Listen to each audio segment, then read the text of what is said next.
But who is this guy? How did he make it on the back of a Kenner Star Wars box after the release of the film? And he's not in the movie. He's not even talked about in the movie, not hinted about in the movie, nothing. Welcome back to the Junk Room, everybody. It's been a long time. I don't think I've been in a video of. I don't think I've been in a video. I don't think I've done a video from the Junk Room in over a week because we went to Nashville, so we did all that. Then I came back and I did a voiceover one because I was too lazy to walk upstairs to come up here to talk to you fine people. But it's really great to be back in the Junk Room. What do you think, Fred? Are you glad to be back in here? Every time you open up your mouth, you give away your ignorance. You're about as funny as a glass of milk. So what are we going to talk about today? Well, first, I'm going to tell you we've got a brand new shirt. Check this out. If you're a Jabba the Hutt fan, more so if you're a Kenner vintage Jabba the Hutt fan, you might like this shirt right here. Check it out. You can get it with a quote or without the quote. I love it. It's pretty cool. And it lets the world know you're a Jabba the Hutt fan, just like the rest of us. And as always, like to support this channel, head over to patreon.com. There you can become a Patreon supporter. I cannot talk today. You can become a Patreon supporter and help this channel grow and make it better, or at least I can do my best to make it better. Now, let's get on with the video. We're going to talk about a deleted scene that made it onto the box of a Star Wars Kenner toy. Now, the scene itself didn't make it on the box. I mean, it didn't come with a film strip or anything, but there's a description or a hint to a deleted scene on the Kenner Darth Vader Star Destroyer. Now, as a kid, this is one of the few ships or playsets that I didn't get. Between me and my brother, up until about the end of the Return of the Jedi series, we had about everything made by Star Wars and Kenner. But we never got this. We could never find it. We wanted it for Christmas, but couldn't find it. Check Zayre's, Kmart, Sears and Roebuck, you name it, didn't have it. Which, looking back now, is maybe we didn't miss too much. To be honest with you, it's not the best toy there is. It's kind of cool, but it doesn't look like a Star Destroyer too much, and it's not really that much fun for a playset, although I still like to have it one day. Still don't have it. Anyway, this toy ship of the Star Destroyer came with a red hologram, and in that hologram was a character that was deleted from the final cut of The Empire Strikes Back. Well, they say he's in the hologram, but I looked at pictures, and from my memory of seeing this hologram, I don't remember seeing a face on it. I remember you could put a figure behind it and kind of make it look like a hologram, although it didn't really look like a hologram. I don't remember actually seeing a face on it, and I'll throw up some pictures of the red hologram. Maybe you can find a face on it. I never could. But let's look at the box description and then dig into more of what it's talking about. Here's a picture of the front of the box. But the information we're talking about is, of course, on the side of the box here, where it says, a dramatic play environment, where Darth commentates with the dark side of the Force. Notice something here, they call him Darth, like that's his first name. Well, I guess Obi-Wan does call him Darth in A New Hope. But it's odd they didn't call him Vader, at least by this time period of The Empire Strikes Back. Activate the Force light in the meditation chamber. Even the wicked Grand Visor appears on the hologram. That's it, Grand Visor. Or is it Visor? Visor? I'm going to say Visor because I'm not really sure how to say it, because I've heard people say it different ways. And my Siri here, or whatever reads my text for me, just wanted to spell it every time. You don't believe me, do you? Listen. Okay, you think I'm just trying not to say it right on purpose. Watch. It's not going to say it. It's not going to say it right. Watch this. Watch this. Watch, it won't do it this time. It's going to spell it. I tried to see how Siri would say it, or whatever this is called. Even the wicked Grand Vizer appears on the simulated hologram. Vizer. Grand Visor? Sorry if I'm saying it wrong. But who is this guy? How did he make it on the back of a Kenner Star Wars box after the release of the film? And he's not in the movie. He's not even talked about in the movie. Not hinted about in the movie. Nothing. There's nothing about him.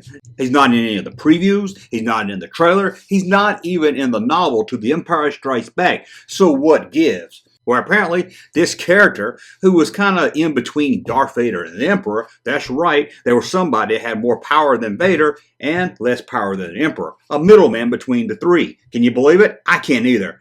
It would make the whole series look different if that scene was left in.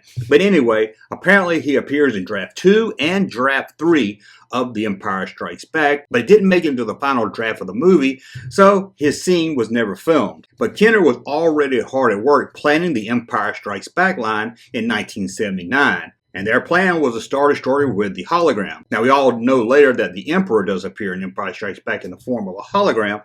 And to me, as a kid, although I didn't have this, my friend Boyd down the road had it, which made me mad because Boyd didn't have anything Star Wars. I mean, he had mostly G.I. Joe, and he had the one Star Wars toy I didn't have and that I wanted. And believe me, he wasn't shared. He wasn't one to play with it freely. Trust me on that. He made me earn my playtime with that Star Destroyer.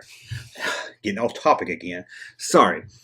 Anyway, it does come with a hologram, and in my mind back then, that's where the Emperor communicated to Darth Vader. And I honestly, as a kid, being I didn't have the box, I never knew about this name on the back of the box. If I knew this name on this box back when I was a kid, and I got it for Christmas, and opened it up, and I read the box, and I saw who Darth Vader was supposed to be talking to, well, I would have been blown for years, especially with no internet. It would have killed me to figure out who this guy was, that he wasn't in the movie. And there was no hint to him in the Marvel comics or anywhere else.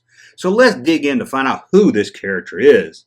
It seems he has a name, State Pastage.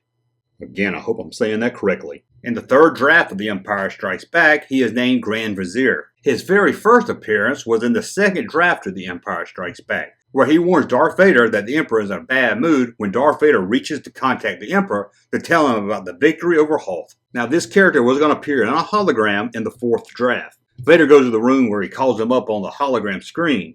There he tries to FaceTime with the Emperor, but this Grand Vizier answers the call. What a cut blocker. Vader asks to speak to the Emperor right away so he can brag about, kicking some rebels' ass on Hoth. Probably didn't want to bring up the fact that Luke Skywalker got away, or the Falcon, or Han Solo. He probably was going to leave that out of his report, at least for as long as he could. But this character here is going to let Darth Vader know that, as the script says, the Emperor was in a foul mood. And then he makes Darth Vader wait. That's right, he puts Darth Vader on hold.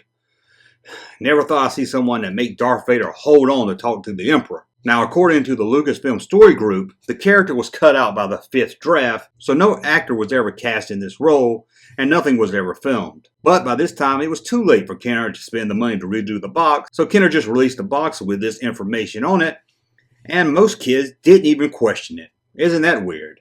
Today, if we got a toy and it had something about a character that we didn't see in the film, we would be making videos and blogs about it for years. Now, does this character ever appear in Star Wars? Maybe he's in Return of the Jedi. Kinda.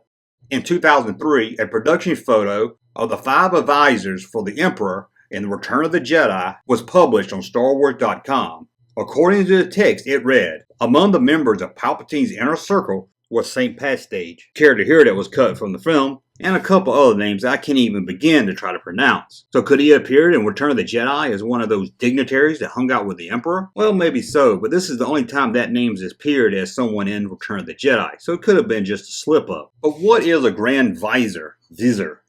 What is that, and who is this character? Well, let's take a look at that. Grand Vizier was the office in the Galactic Empire responsible for maintaining the day-to-day operations of the Empire. It was the highest rank besides Galactic Emperor and Darth Vader, who was Supreme Commander of the Imperial Forces. He oversaw many of the operations for the Empire, as well as acted like a personal assistant to the Emperor himself. So in other words, this guy's kind of like the Emperor's secretary. Don't really know how scary or evil he was, but he did put Darth Vader on hold. Now, it seems in the ranking system, he's under Darth Vader, but he really works one-on-one with the Emperor, so you can't really say that he's under Darth Vader too much, because Darth Vader can't really just snap at him and make him do something that the Emperor doesn't want him to do. So to me, I think he's a little higher than Darth Vader, being that he's the BFF of the Emperor. Now, the character has appeared later in some of the Dark Horse comics, I believe, and some of the other non-canon stuff, but I really just wanted to focus on his scene for The Empire Strikes Back, again, that was cut. There's an odd little description on that Imperial Star Destroyer toy box that I think a lot of people overlook. Even collectors don't notice it to start with. But I still get asked time to time, what does this paragraph on the box mean? Who is this guy? What's the deal? Why are they talking about something that wasn't in the movie? And now you know. So I just wanted to share that with you. We'll be back again to talk about more toys, Star Wars, pop culture, whatever we want. Again, please thumb up the video, subscribe to the channel, and we'll talk again. Fred, take us out of here. Thank you, sir, for that unsolicited testimony.